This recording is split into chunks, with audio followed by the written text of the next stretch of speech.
I feel it. This is the one, guys. This is it. Alright, this is a submission for Sgdq 2017 in Minneapolis, Minnesota. Or maybe it's in St. Paul, I don't know. It's in the Twin Cities. I think you guys said Minneapolis, so I'm going to assume that's where the hotel's going to be. So yeah, this is MC Kids. I call it Mick Kids because that's what I always called it, and it's a McDonald's game. We got Mick, we got Mac, Mick, Mac, Michael Jackson. I'm going to play as Mac. So, this game is about Ronald showing off his magic bag at the park, or picnic in the meadow. He's not in the park at all. And it gets stolen by the Hamburglar. Dum bum bum. And we're gonna get that back. We gotta go through 6 worlds, each headed up by a McDonald's character back from their 90s commercials that were awesome, and we all know it. Other than that, you just see the McDonald's characters, and there's arches. There's no fries, burgers, stuff, so it's just a good game, alright? But we're gonna go through 6 worlds. There's 6 cards that belong to each world. Those are blocks that you can collect in the levels. They may not be in the world they belong to, but you need so many cards. Like this one, you need 4 cards to proceed to the next world. That number will go up as we go through, and we're just going to make it through all 6 worlds because this is an any % run. So let's do this. Time starts when I start the world. And here we go. Alright, it's got cool things like springs. Really tight controls, honestly. You spin upside down and spin right back up. You have to run over those. Like if you walk, you just fall either down or up, depending on if you're upside down or not. I think they're really cool. That's the only one, the any %, unfortunately. We definitely have to go to a 100% run at some point so we can get some more in there. But that's for the future. Right now we're throwing any % at you guys. Hopefully you pick one of us up. Hopefully me. Or all of us for a race. That'd be good too. So we got enemies there. They look like bears or gophers. I call them both. Sometimes I say gopher bears, bear gophers, or just one or the other. It doesn't matter, honestly. And we use slopes to run really quickly. It's got that Mickey Mouse style thing in it. Just so you know, I do have a script I'm working on for talking about it at Sgdq. It'll be a little cleaner than this. But I'm talking to you guys, the selection committee. So this is going to be different than that, but I'm going to tie in some of that there. So this game, it doesn't actually have a sprint button. It's built momentum by running. We get across a lot, or get past a lot of that by holding the jump button and over in the transition into a level. That allows us to jump and get sprinting speed immediately. That and running down slopes. So you don't see us go slow very often in our runs, I mean, it's a speedrun, we're keeping momentum. That's what it's all about.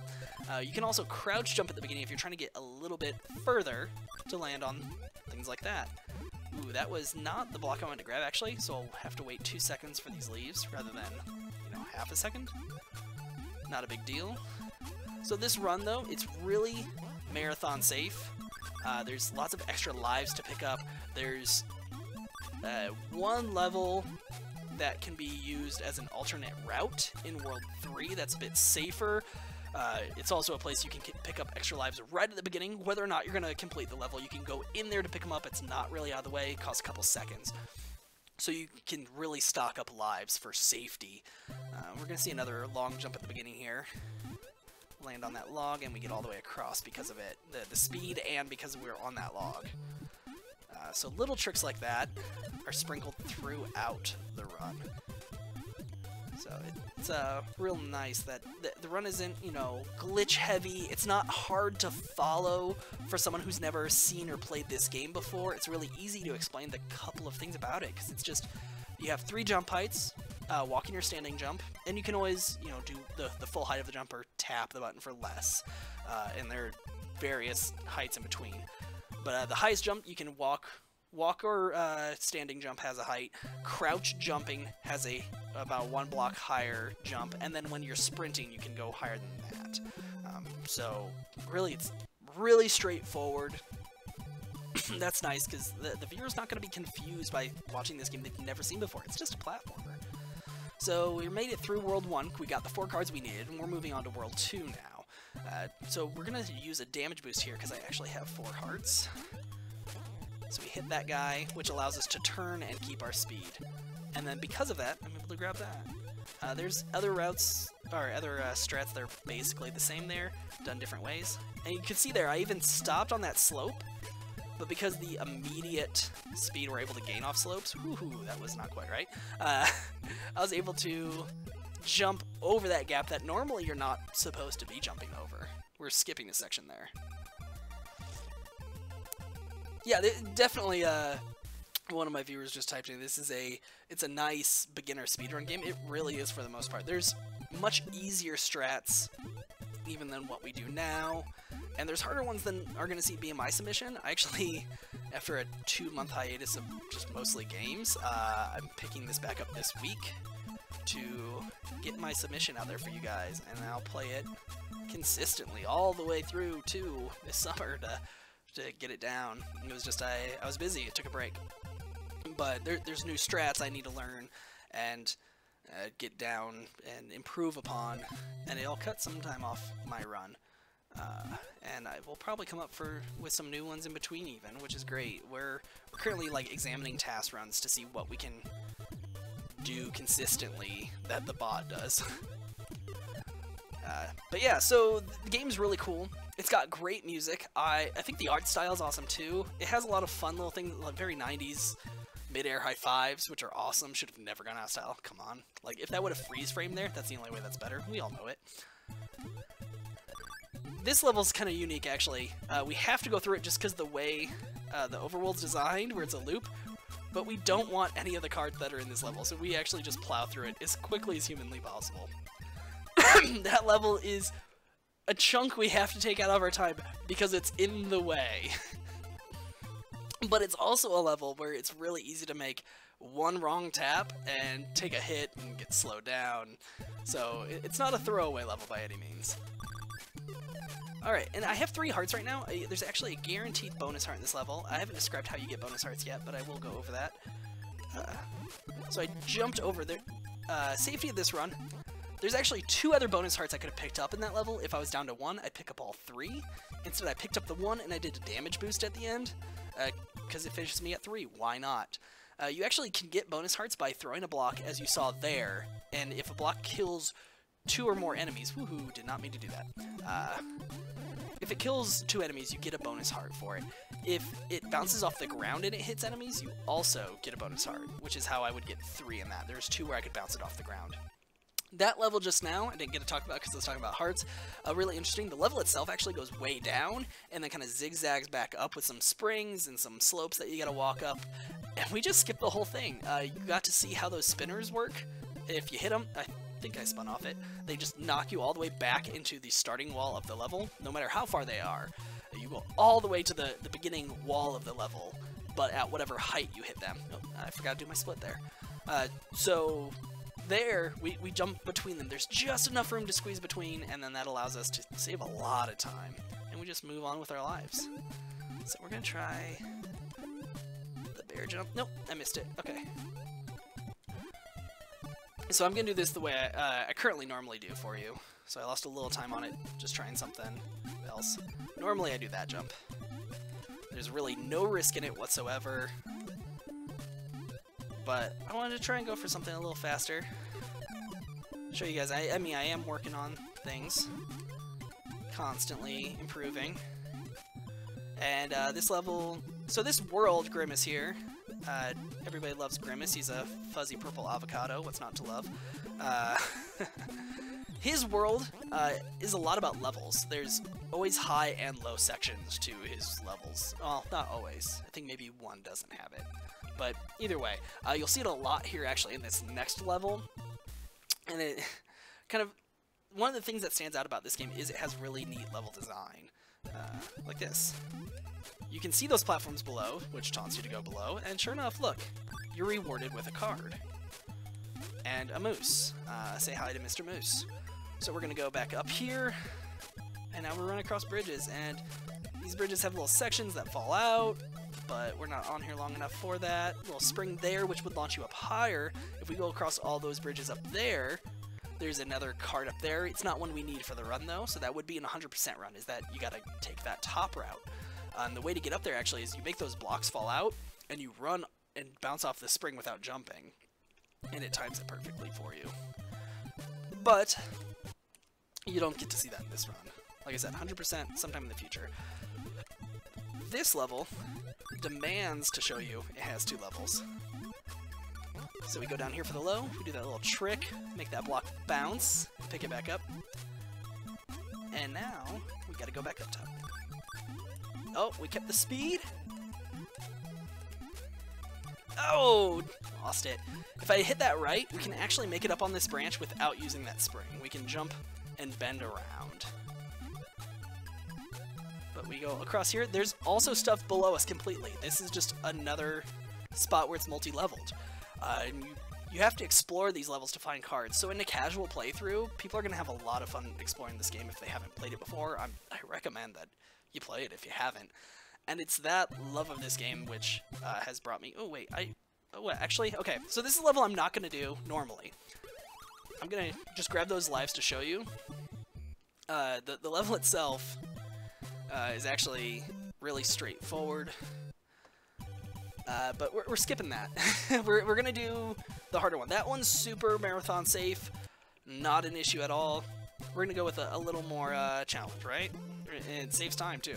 So actually, even though I went in that level and left, I will have not lost time as long as I do the other level correctly.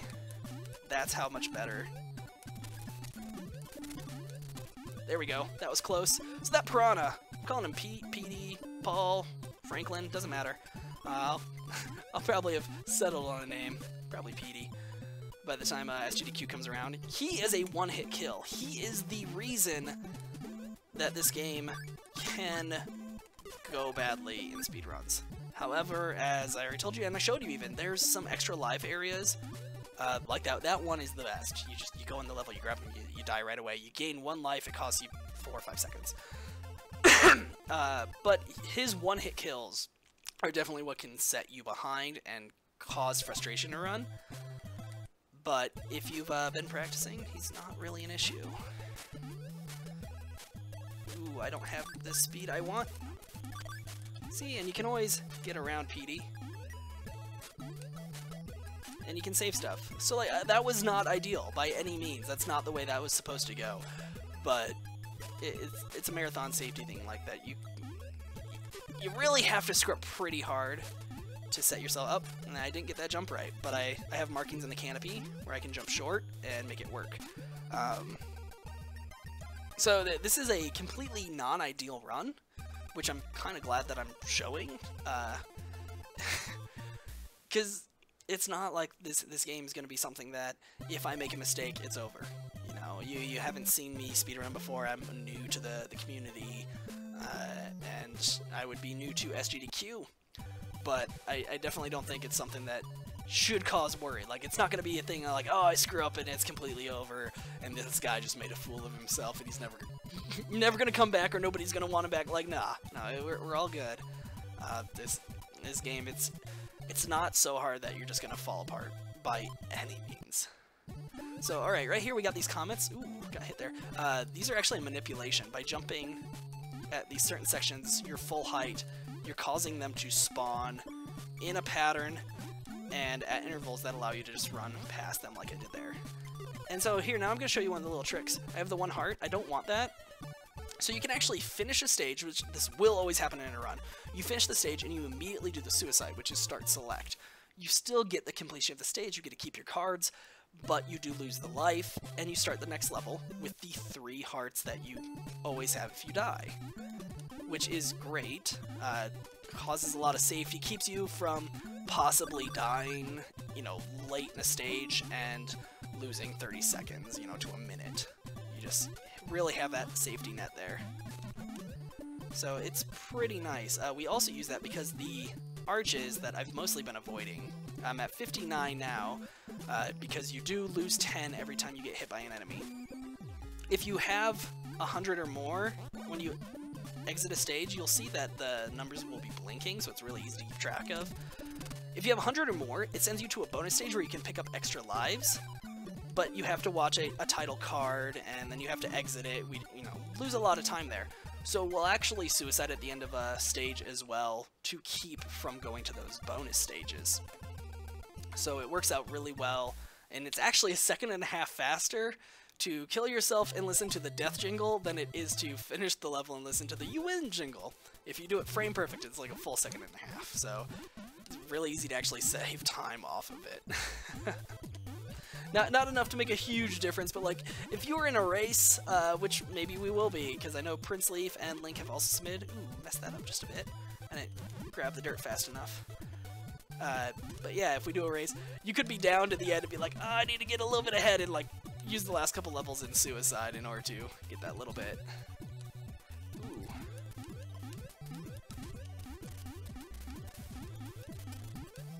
That wasn't even ideal at all on the start, but I cleaned it up pretty well through. I mean, like you can see there, that's one of the areas, this level's probably one of the ones that can really worry you about that guy catching you. It's that one, and then the big lake I jumped across in towards the end of Grimace's Highlands, World 3. But they're not, like, super worrisome. They're just, you know, if you don't screw up super bad, you're gonna be fine. So you just gotta keep your head about you. If something goes a little bit off of what you're used to rhythm-wise, you can fix it. You just gotta keep your head in the game, and it's not difficult. So, we got some more cards. You got that giant spring there. This is the second time you see it. Well, third time you see one in this run, second time you see it used. And they're a really neat factor of this game, too. And actually, one of the really cool things about this game that makes it a lot of fun, and also really frustrating as a kid, is now we're going to head to the moon. World 5 takes place with Cosmic, one of the lesser-known characters from McDonald's, much like Professor here. Hold on, I gotta get my split. Boom. So, we're on the moon, and the moon does indeed have lower gravity. And it's in a way that's actually really fun. It doesn't feel cheap. It doesn't feel like it kills you. They make great use of it. You can see, boom, we launch. Everything else plays exactly the same. Whoop. It's just lowered gravity. Let's see if I still got enough speed for the card. I didn't, but there's an easy enough recovery where you run here. So, just a couple second cost. Now, one of the things in a longer run I would maybe discuss is actually a lot of the backgrounds in these have stars and things, and they're actually markers for where... I'm gonna grab this life just to show. That's another life. And the other one was right there. Another one that's super easy to just grab in route. Costs you like half a second or something. It's no big deal. But a lot of these backgrounds can be used as markers for where certain things are. Like when I fell from grabbing that card there's actually a V of stars that I knew guides me right down next to that little tongue-looking thing that comes up and into that secret hole. And those tongue things, like, they're also one-hit kills, so you definitely don't want to die there. Okay, let's see if we can... I don't know why I jumped high. I'm new to doing this side of the route. And there's a damage boost into this spring.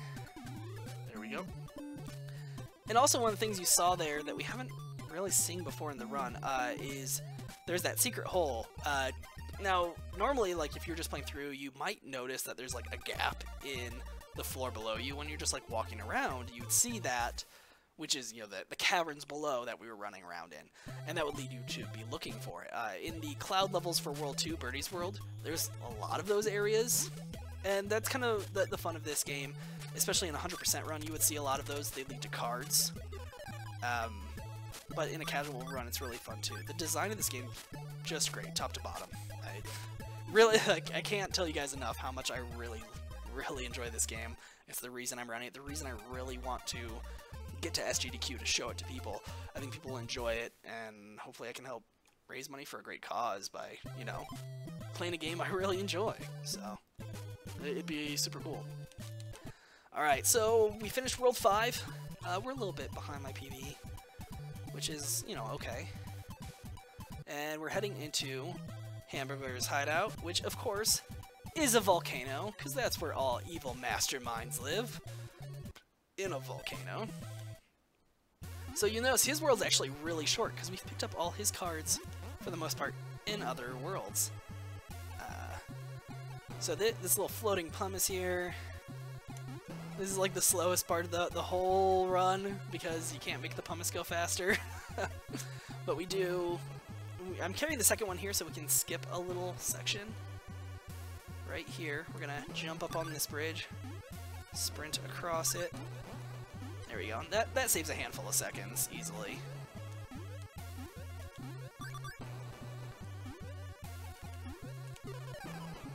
There we go. go.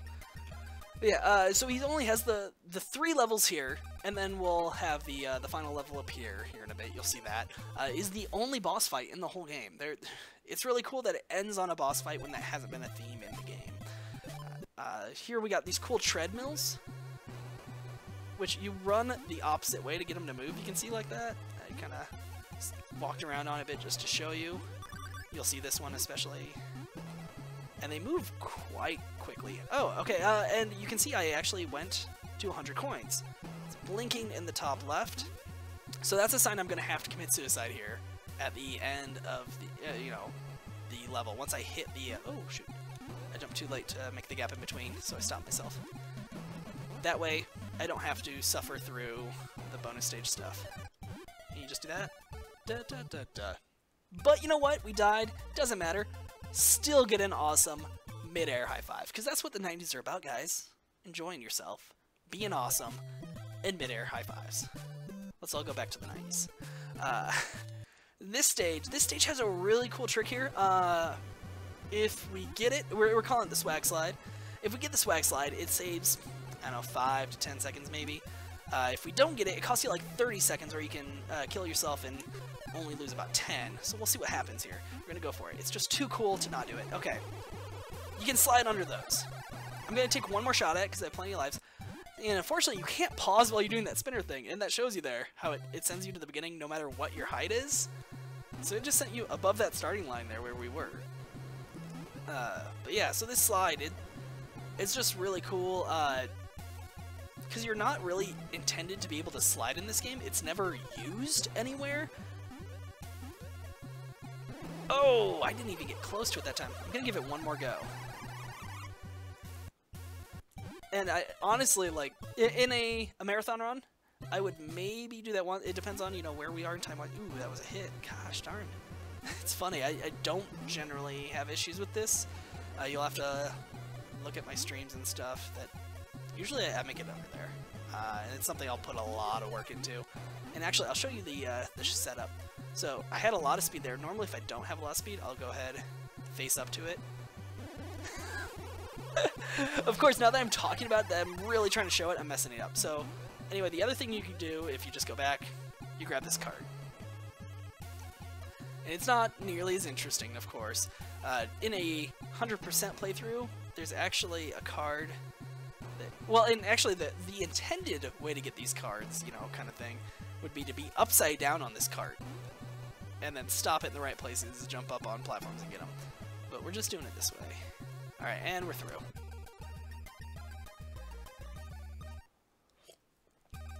Yeah. Okay, so the frame perfect suicide at the end of a level, I was just told, is 72 frames faster, which is 1.2 seconds. So it's really easy to save like a second by killing yourself. Alright, and here's the final level. In my slightly less fantastic run. We'll see if we submit this one or a different one. Ooh, I went really far out with that. So yeah, this level, we just we grab that block, we skip over the lava, cross the little bridge here, and there it is. There's the magic bag, which the Hamburglar had just informed us that it came to life. It has a mind of its own. It went full Skynet on us. So we're in here, we're killing it. I've got some bad jokes about these being TIE fighters, followed by Obi-Wan Kenobi, and possibly Jar Jar Binks. Oops, I counted wrong. During the run, I would actually probably have the audience count with me, just for fun, because I'd tell them that I'm going to kill 5 TIE fighters. Something like that. Of course, if it's not a race. If it's a race, then I can just concentrate and count. So we got 3 there. I mean, this is the old games. It's always sets of 3 or sets of 5, right? So that's 5, and we have a third competitor. 2, 3, 4. Oh, shoot! Didn't count that wrong apparently. Oh, and time is when you grab the bag. It's 23:10. This probably isn't the run I'm going to submit. We'll see if I do. But really, I think it's easy and really safe to guarantee a 23-minute run. Right at 23 there. I mean, in that level there where I was trying to do the swag slide, I would have normally just maybe died the once. You kill myself the once and tried it twice rather than going 3 times. And that right there is 20-some seconds. You know, it's really easy to cut this time out. And it wasn't even a great run. It was just an okay one. So 23 seconds, super easy to get. I showed you the place to grab lives in World 3. Really, you don't have to worry about marathon safety on this run. Super simple, and I think it's just a fun game. A fun game that's never been seen before at Sgdq, and I think people will enjoy it. If nothing else, they can all rock out to the music and laugh at the fact that we're helping McDonald's characters who don't seem to be too helpful towards us. They're like, hey, go get this stuff, then I'll help you, you know? But yeah, it's a fun game, so hopefully I'll see you guys in July. Cool.